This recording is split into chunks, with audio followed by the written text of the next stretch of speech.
Content ఎలా చెప్పాలంటే, ఒక వ్యక్తి చావడానికి మందు మింగుతాడు. మింగి చనిపోయిండు. ఇంకో వ్యక్తి మందు మింగి చనిపోయాడు. అంటే తెలవక మందు మింగిండు చనిపోయిండు. ఇదే విధంగా కథను చెప్పడానికి కొన్ని సన్నివేశాలు సృష్టిస్తారు. అప్పట్లో 'మోహన్ బాబు కొడుకు' సినిమాలో అతను మంచోడు అని నిరూపించడానికి ఏం చేస్తారు, ఆ అమ్మాయి తండ్రి ఉంటాడు కదా, ఆయన వేశ్యాగృహంలో ఉంటే సార్ పోండి సార్ పోండి సార్ అంటంట ఎల్లగొడతాడు. ఆయనదేం తప్పలేదు. కానీ వాడు వ్యభిచార గృహంలో ఉన్నాడనుకోని హీరోయిన్ వాడిని తిడుతుంది పోలీసు వచ్చి కొడతాంటే. నిజానికి వాని తప్పేం లేదన్నట్టు. చూసినావా వాళ్ళ తండ్రిని రక్షించడానికి వస్తాడు. కానీ నువ్వు ఇంకా వ్యభిచారం చేస్తున్నావు అని హీరోయిన్ తిడుతుంది.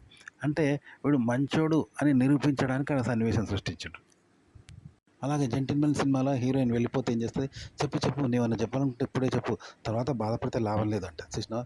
అంటే ఆహ్, తన ఇష్టాన్ని చెప్పడానికి అలా మాటలు పెడతారనమాట. దీన్ని బట్టి తన్ని పడేసినా, పడేసి తన్నా ఒక్కటే కదా! అంటే ప్రేక్షకులకు ఒక విషయాన్ని చెప్పడానికి కథను తయారు చేస్తారు. అలాగే కథను అర్థం చేయడానికి మరికొన్ని విషయాలు తయారు చేస్తారంట. ఎట్లుంటదనమాట. ఆడ అడ్జస్ట్‌మెంట్ అనేది అట్లా చేసుకోవాలి. ఒక ఆర్టికల్ చదివాం మనం.